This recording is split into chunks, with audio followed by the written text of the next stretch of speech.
अभी हमें actual project का डेवलपमेंट स्टार्ट करते हैं। बट देखिए, आपको ये आइडिया क्लियर हुआ कि आप पहले देखिए, आपको ये समझ में आया कि हमें क्या करना है, हमें सेशन बेस्ड प्रोजेक्ट करना है ना।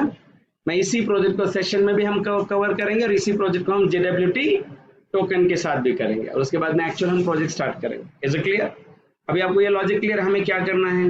जिस मैंने आपको बताया, प्रोजेक्ट को डेवलप करते समय जैसे रिक्वायरमेंट गैदरिंग के बारे में पढ़ना चाहिए, HLD के बारे में पढ़ना चाहिए, डेटाबेस के बारे में, हम ये सारी चीजें मैं आपको आगे पढ़ाऊंगा। जैसे कि आइडिया दे दिया है, जब हम मिनी प्रोजेक्ट स्टार्ट करेंगे, ये तो हमारा जैसे एक एप्लीकेशन है, इस एप्लीकेशन का गोल क्या है, सिर्फ हमें सेशन के बारे में पढ़ना है, सेशन एक्चुअली वर्क कैसे करता है, इतना ही हमें यहाँ से अंडरस्टैंड करना है।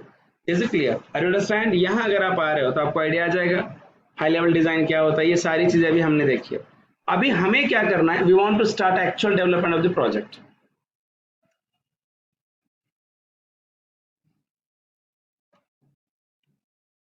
बट एक चीज ध्यान में रखिए, पिछली बार जो हमने क्रूड एप्लीकेशन किया था उसमें कोई स्टैंडर्ड नहीं था, जैसे हमने ऐसे किया था। तो if you want to work with a node project, we have some standard folder structure, right?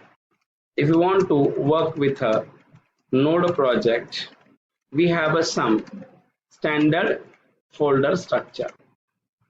Yes or not? हमारे पास कुछ स्टैंडर्ड फोल्डर स्ट्रक्चर होता है जो हमें करना है। Is it clear? मैं आपको एक फाइल को कन्वर्ट करके दिखाता हूँ कि इसमें कैसे कन्वर्ट करते हैं। बट अभी हमारा स्टैंडर्ड फोल्डर स्ट्रक्चर क्या क्या हो सकता है। देखिए, जब भी आप नोड के साथ काम करते हैं तो we have some standard folder structure is there. जैसे मान लो क्या फोल्डर स्ट्रक्चर है, मैं आपको बताता हूँ। यहाँ पे आप आ जाइए, just wait.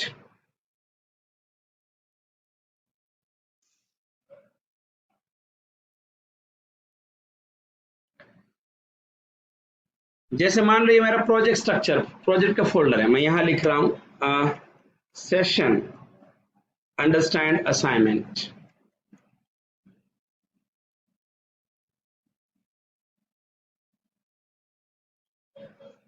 Session understanding assignment, ये हमारा बेसिक प्रोजेक्ट है। ये मेरा प्रोजेक्ट का फोल्डर है। याद रखिए, मैं आपको पूरा फोल्डर स्ट्रक्चर अच्छे से एक्सप्लेन करता हूँ तो आपको आइडिया आ जाएगा। Okay, session understanding project. उसके बाद में अगर आप आते हैं तो मान लो इसके अंदर क्या क्या हो सकता है, राइट? इसके अंदर हमें एक मेन फोल्डर तो हमारा रखना पड़ता है, कौन सा? ये तो रहेगा ना। Why use this folder, node underscore module. जितने भी हम डिपेंडेंसीज डाउनलोड करते हैं, जो भी लाइब्रेरीज हम डाउनलोड करते हैं, सारे के सारे लाइब्रेरीज कहाँ आते हैं? नोड मॉड्यूल के अंदर आते हैं, बराबर। उसके बाद राइट, इसके अंदर और एक फाइल लगेगी, पैकेज डॉट जेसन। उसके बाद और एक फाइल लगती है, कौन सी? Package dot log dot JSON, ये भी हमने पढ़ा है। यहां हम एक और एक फाइल बनाते हैं, राइट, इसे कहेंगे हम इंडेक्स डॉट जेएस। ये तो अभी हमारा रिक्वायर्ड चीज है जो हमें लगने वाली है। गेटिंग? यस और नो? राइट। अभी चलिए मैं आपको बताता हूँ ये वर्क कैसे करेगा।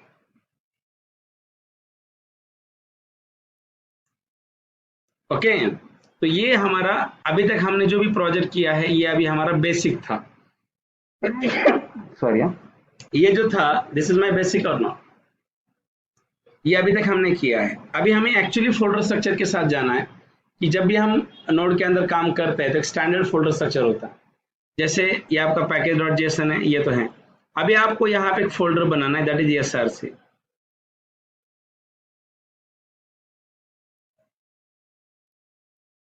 SRC मैंडेटरी नहीं है बट बनाना चाहिए। और SRC के अंदर हम बहुत सारे फोल्डर बनाते हैं। Is it clear? तो मैं थोड़ा सा स्पेस मैनेज नहीं हो रहा है, जस्ट वेट, इससे कट कर। ये हमारा SRC है, ये मेन प्रोजेक्ट के अंदर ही आएगा। अभी SRC के अंदर आप क्या क्या करते हैं? SRC के हमें कौन से अंदर फोल्डर हमें कौन से लगते हैं? सबसे पहला लगता है कंट्रोलर, ये फोल्डर है कंट्रोलर। राउट्स, समझ में आ गया? Model, service, config. Is it clear? Just wait.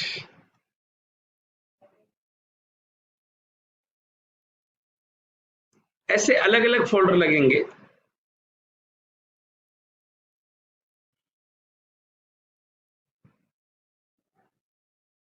ये सारे फोल्डर किस में होंगे? SRC।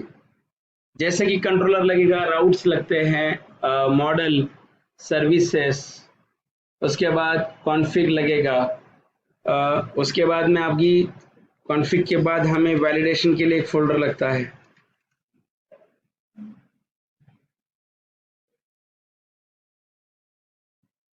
Okay, is it clear और नॉट? एक फोल्डर किसके लिए होगा? वैलिडेशंस के लिए वगैरह होता है। उसके बाद में एक फोल्डर हम बनाते हैं, मिडलवेयर के लिए एक फोल्डर बनाया जाता है। ऐसा स्ट्रक्चराइज कर सकते हैं ताकि हमारी कोड की रीयूजेबिलिटी बढ़े और हमें समझ में आए कि कौन सी चीज कहाँ पे मैनेज करनी है। ये फोल्डर्स हैं, ये सारे के सारे फोल्डर कौन से फोल्डर में आते हैं? SRC के अंदर आते हैं। मैं आपको हर एक चीज का एक्सप्लेनेशन देता हूं, जस्ट वेट। वैलिडेशंस हैं, कॉन्फ़िग है, सर्विसेस, मॉडल, राउट्स, कंट्रोलर, और इसके अंदर एक फाइल लिखी जाती है दैट इज app.js। ये हमें सेंट्रलाइज मैनेजमेंट के लिए बहुत काम में आती है। यस और नॉट? app.js अभी आपको पता है, अगर आपको ये करना है तो ये अभी आपका ये SRC के अंदर है और ये बाकी फोल्डर किसके अंदर है? SRC के अंदर। और मेन प्रोजेक्ट के अंदर और एक फोल्डर आपने रखना चाहिए, व्यूज, जहां आपके आपकी EJS फाइल होंगे।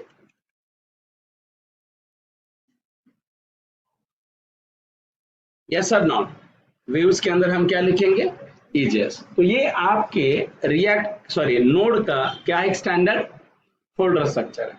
अभी सवाल है कि हर एक का बेनिफिट क्या है। जैसे देखिए, SRC stand for source code, है ना? सोर्स कोड में क्या क्या आ सकता है? सारा सोर्स कोड, ये राउट वगैरह ये सारा सोर्स में आता है। So I have a controller is here. So what is use of a controller guys? I can say controller, right, folder contain all controller functions और a request handler functions। मैं आपको पूरा बना के दिखाता हूँ। ये आपका कंट्रोलर है। I have one that is routes। What is the purpose of a routes? This folder contain a file which manage the all routes of a project। जैसे हम गेट पोस्ट वगैरह जो करते हैं, हम उसे टेक्निकली क्या कहते हैं? राउट्स कहते हैं। मॉडल्स, इसके अंदर क्या होगा? It contain a models which work with a database। Service के अंदर क्या होगा? Service contain some classes which help us to write a business logic। अभी किसी ने अगर आपसे पूछा बिजनेस लॉजिक क्या होता है, ये रिक्वायरमेंट क्या होता है? चेंज होता है। गेटिंग माय पॉइंट और नॉट? जैसे मान लीजिए कि मैं एम्प्लॉय ऐड कर रहा हूं, तो मैंने एम्प्लॉय के अंदर फील्ड क्या क्या लिए? Name, email, contact, user name, password वगैरह ले लिया, एज ले लिया। मेरा लॉजिक है कि एज 15 से ज्यादा नहीं होना चाहिए। सो बट ये मेरा बिजनेस लॉजिक है, मैं बाल कामगार ऐड नहीं करना चाहता। ये क्या है? हमारा बिजनेस लॉजिक हो गया। Business logic is very requirement to requirement. Getting my point? Yes. Service के बाद हमारे पास है config. What is the purpose of a config folder guys? Config folder क्या कर रहा है? कॉन्फिग की बात अगर आप करते हैं तो ये हम normally write here application configurations like as db config, तो इन्वायरमेंटल कॉन्फ़िग है, मैं करके दिखाता हूँ, एटसेट्रा। मतलब डेटाबेस का कॉन्फ़िगरेशन करना है तो हम ये कर सकते हैं। उसके बाद में वैलिडेशंस, ये फोल्डर क्या करेगा? This folder contain a file which manage validations. फिर हम यहाँ क्लाइंट साइड वैलिडेशन सारे लिख सकते हैं, सर्वर साइड वैलिडेशन भी लिख सकते हैं। यहाँ हम नॉर्मली सर्वर साइड वैलिडेशन लिखेंगे। मिडलवेयर पढ़ा है मैंने आपको, है ना? यस और not?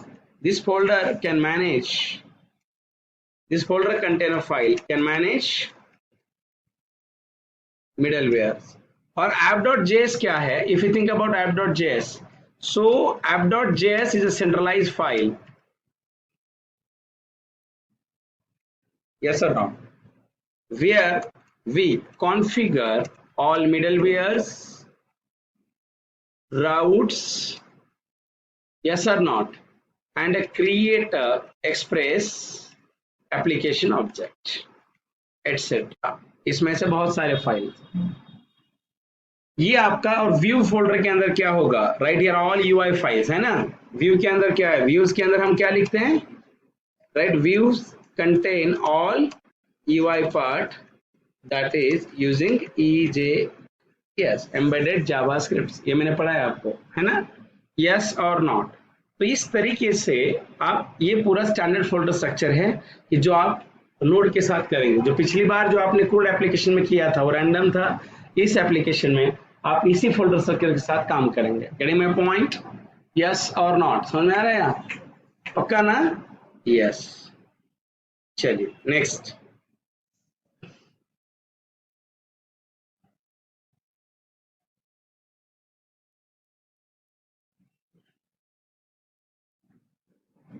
Sorry,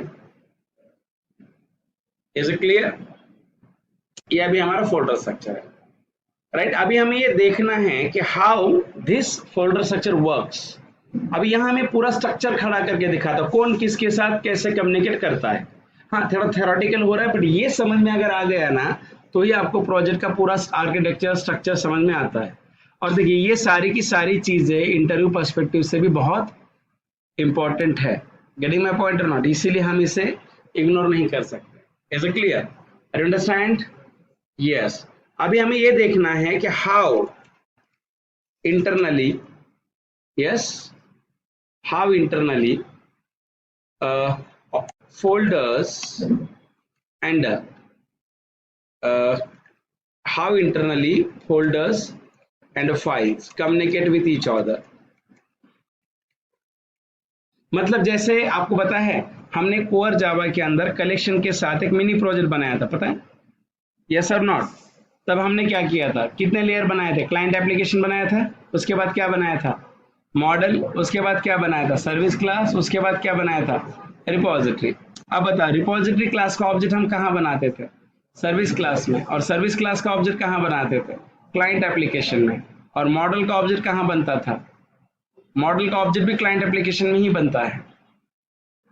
is it clear और नॉट, ये सारी चीजें है। वैसे अगर आप यहाँ आते हैं तो नोड का सारा फोल्डर स्ट्रक्चर एक दूसरे के साथ कैसे कम्युनिकेट करता है हम देखते हैं, जस्ट वेट।